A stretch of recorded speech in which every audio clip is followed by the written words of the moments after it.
Hello everyone and welcome to Guilt Free Mind. I am Dr. Shruti and today we are going to be discussing how you can deal with workplace bullying or toxicity. What are the measures you can take and how can you protect yourself? But before I get into the video, I have one request to ask of you. If you haven't hit that subscribe button yet, please do so right away. This way, YouTube will be able to notify you every time I release a new video.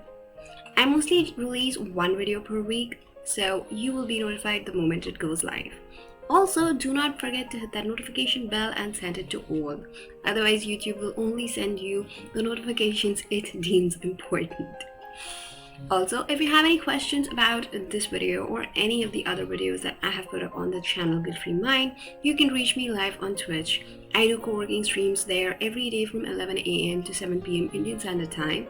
I also host mental health sessions on Tuesdays and Fridays from 4:30 to 6:30 p.m. So if you have any queries about mental health, you can directly ask me on Twitch.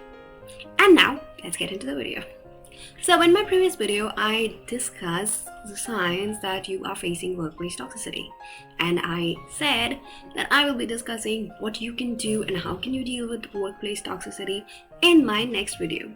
So here we are today, and now let's get into the different methods that are available for you that you can use to deal with workplace toxicity as well as workplace bullying. Now I have made a list of all of them on my laptop right here, so I will be referring to the points and then I will discuss each of them with you. So the first one is you need to learn to stand up for yourself.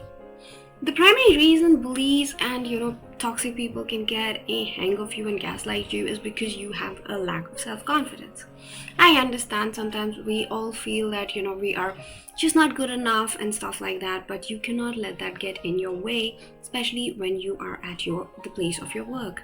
If someone is being a bully to you, you gotta stand up and say, I'm sorry, but I do not appreciate this. I don't think I deserve to be treated this way. And can you be a little bit better when you communicate and just not be so aggressive in your means of communication, or use a different language or be more polite. You need to be able to stand up and tell this to them. Now you can either tell them to it directly the way it is, or you can tell it to them a little bit indirectly, and this point would be the second one. You have to learn to bring attention to their inherent values. This basically means that you put the thing out there, but you make it a little softer to the touch, a little less piercing when you tell your bully that you do not appreciate the behavior. So one way of doing this is to bring attention to their inherent values. Now how you can do it is you can tell your bully, okay, look, I understand that you mean well, you want better for the company, you want me to work better, which I really do appreciate, but I would also appreciate if you don't behave this way, because that kind of just seems a little unprofessional, and I'm totally there. I am totally ready to follow your instructions because I know you want me to do better and you want me to be better at my job, and I appreciate that.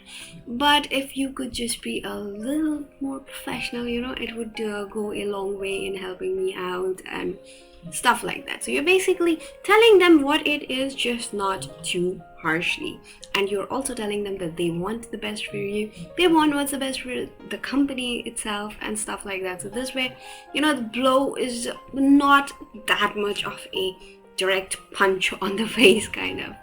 So this brings us to the third point now, and the third point is you have to explain the problem to them. Now bullies, sometimes people intentionally bully others. Well, if that's the case, then probably the first 3 points will not help. But if sometimes they do not realize that they are being a bully, or their words are being taken in the negative sense, they may just be like, oh, I'm just like this, I never realized that it could hurt someone like that and stuff like that. So because of that, you have to explain to them the problem, that Look, we are in a professional environment. This is a professional scenario. This is not your home. This is not my home. So probably it would be better if we don't raise our voices and and don't use unkind words, because it really makes the environment a little edgy and not the right one for everyone to comfortably work in. So this way you have to actually tell them that what they are doing is so unprofessional. There is a code of conduct. You can yell, you can shout, you can scream at your home, but not when you're at the workplace, not at your co-workers. That's just not right. You have to tell it to them, bring it out, lay it out all on the table. Now, the next point. When you are confronting your bully, if you go in and present yourself in a very demure and meek manner, this gives your bully the power over you. So my point here is focus on your body language. Now, you gotta stand up straight and or sit. Even when you're sitting, your spine should be straight, but not too straight. It shouldn't be like you gotta project confidence. You cannot let the bully know that you're scared or you're feeling intimidated, because that's what feeds off the bullies, and they will enjoy having power over you even more. So that power you cannot give them. So when you go, do not cross your hands like this, because this is a defensive gesture. Keep your arms open. Use your gestures. Keep your back straight while you're sitting and communicating. Look them straight in the eye. Do not look everywhere else in the room except for the person you're talking to. Display confidence. When you are confident, it is intimidating to your bully. And your bully realizes, okay, this person, I'm quite not able to pierce their shell and get inside in their head and stuff like that. So confidence is an armor. Take your confidence as your armor and wear it every damn day you go to that office or any place. Even when you're walking on the road, if you look meek, timid, then it gives others a chance to actually look at you and make comments on you and, talk about you and stuff like that. When you feel confident and you display that confidence, let's just say that others find it very hard to talk negatively about you. Yeah, they may call you arrogant, but that's still a form of confidence, right?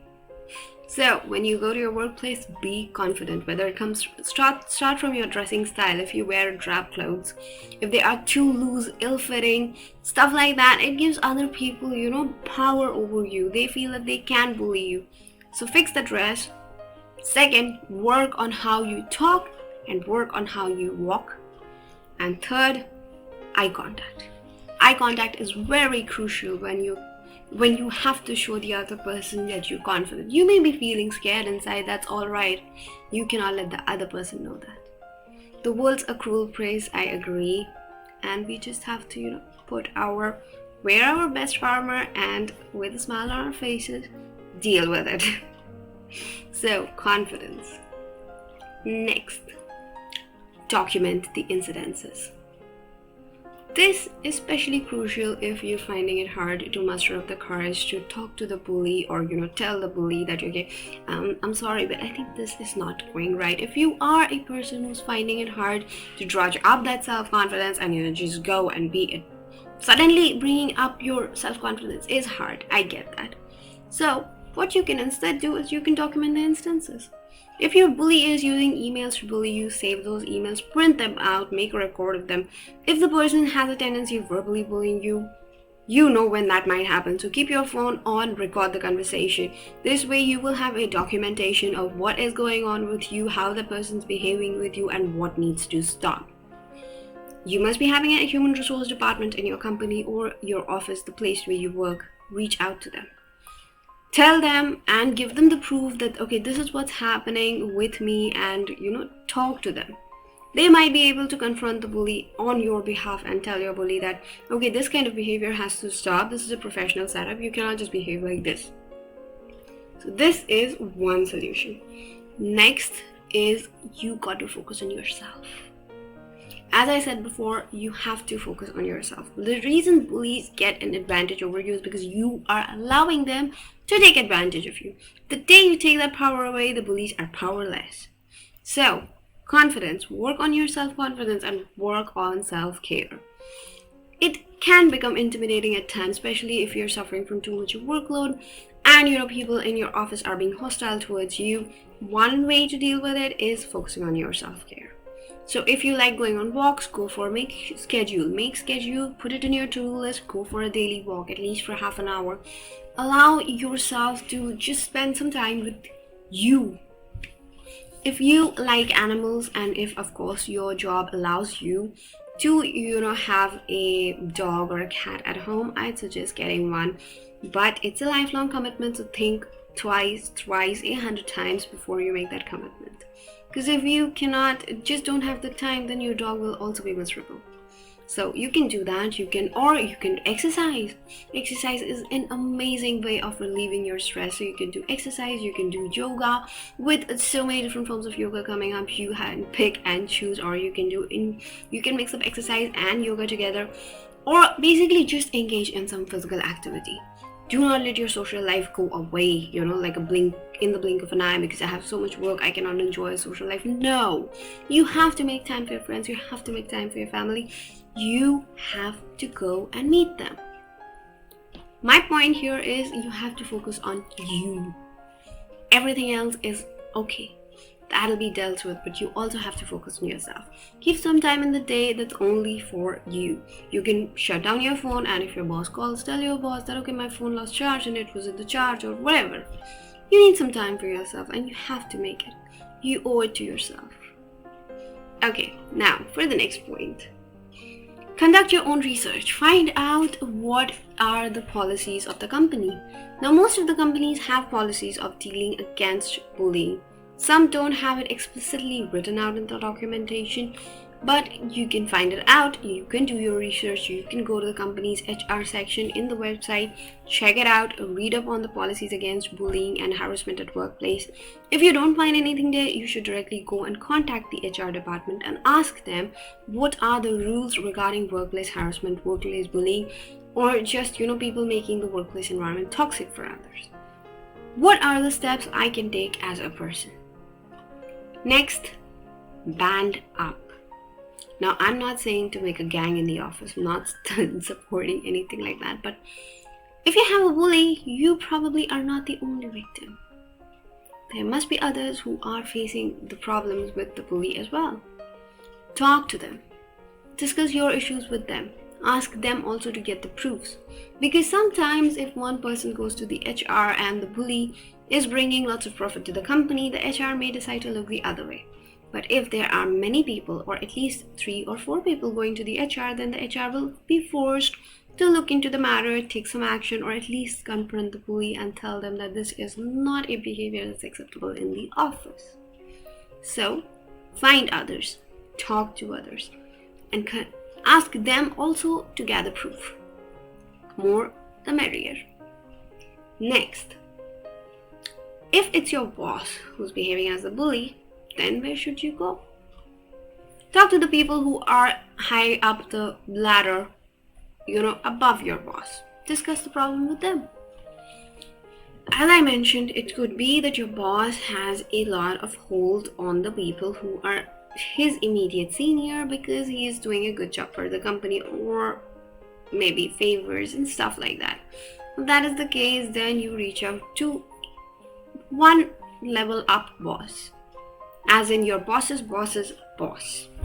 You need to go to that person. I would only suggest 3-step. I wouldn't ask you to go all the way up to the chain because that's kind of impractical. If it doesn't work out till that level, then well, maybe it's time to just switch the job. Because sometimes some workplaces thrive on toxicity. Some places bosses actually encourage, a very strict attitude, a constant aggravated environment. They feel that employees work best when they are under pressure. It's wrong, but we cannot change everyone's mindset. So this brings us to the last point. If things are not working out, look for a change of job, but not before you've tried out all of these, because you owe it to yourself, and you also owe it to that other person to give it at least one try. I believe everyone deserves a second chance, but I don't believe that everyone deserves a third, fourth, fifth, or 100 chances. Give them one chance. Tell them that I don't think this is right, it's not making me comfortable, this, that. Discuss your problems. If that person's willing to understand, well and good. You can continue working at the workplace. If that person's not ready, go to the HR. If things don't work out well, you can always look for another place, for a job. You are talented. Have faith in yourself. You are good enough. You will get a job at some other place. So, these are the ways you can handle workplace bullying, toxicity, or just hostile environment at your workplace. Have you ever faced a situation? If you have, please let me know in the comment section below. How did you deal with it? Did you go to the HR? Did you ask your co-workers and colleagues to record? Did you provide documentation? How did your HR team handle it? Or did you just have to change the job? Now, well, with this video comes to an end. But before I go, I would like to remind you, if you haven't pressed that subscribe button, now would be an amazing time to do so. Thank you so much for sticking around with me. If you have any queries about this video, feel free to reach out to me live on Twitch. My social media details are also linked in the description section and you can reach me. If you want to read the blog, the details are again in the description section itself. Please subscribe to the channel and the Guilt-Free Mind blog so that you can stay updated with all the latest information on mental health. Good luck to you, and I will see you guys in my next video. Bye bye, take care.